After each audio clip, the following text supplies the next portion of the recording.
Welcome back to my channel, guys. For those who are new to the channel, don't fail to subscribe, like, and share. Your love and support keeps me going.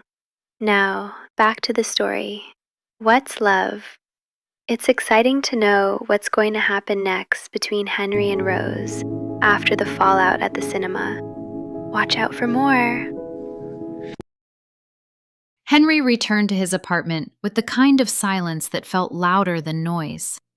The city outside was still awake, cars passing, distant laughter, Valentine's night continuing without him. But inside, everything was still. He sat on the edge of his bed, jacket still on, hands clenched. "How could she?" he muttered, staring at nothing. Did she do it on purpose? Did she plan it just to humiliate me? To think she suggested the cinema, and all along it was some kind of game. He let out a bitter laugh. Funny. I fell for it. He ran a hand through his hair, frustration burning behind his eyes. Why do I even care? The question hung in the air like a wound. Then the truth slipped in, quiet and sharp. I approached her for the wrong reasons. Do I even have the right to feel offended?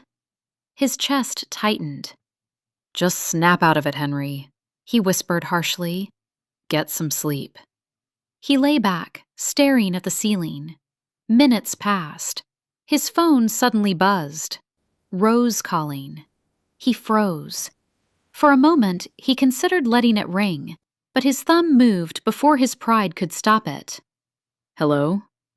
Silence. On the other end, Rose's breathing was unsteady, like she'd been holding herself together by a thread. Then, I'm sorry, Henry. Her voice was soft, real. I didn't try to ruin our date tonight. Not out of spite. Not to embarrass you. Henry's jaw tightened. I genuinely care about your feelings, she continued, almost pleading. I do. I'm sorry you got angry because of what happened. Another pause, then quieter. Do you want to meet tomorrow? Maybe coffee. My treat. Henry's fingers curled around the phone. He should have ended the call. He should have said something cold. Instead, his voice came out low, cracked at the edges. I wasn't offended because you invited a third wheel to our date. Rose went still. I'm upset, he continued, because I thought you cared enough to know why tonight was special. Rose swallowed. Special? Henry's breath trembled. He didn't want to admit it. Not now. Not after everything. He thought, for the first time since coming here, I wasn't thinking about the bet. He smiled faintly, staring at the wall. The words escaped him.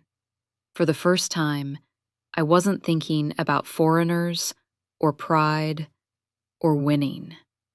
Rose's heart stilled. Henry's voice dropped. He laughed bitterly. I was just thinking about you. The silence that followed wasn't empty. It was heavy, dangerous. Rose's voice broke. Henry. But he cut in, softer now. And you don't understand what that means. Because if he cared, then he was already losing. Not the bet. Himself. Okay, first question. Dream date? Easy. Movie and popcorn with you. Oh, what's your go-to snack? Popcorn, obviously. This is perfect. Watch out for next episode coming soon.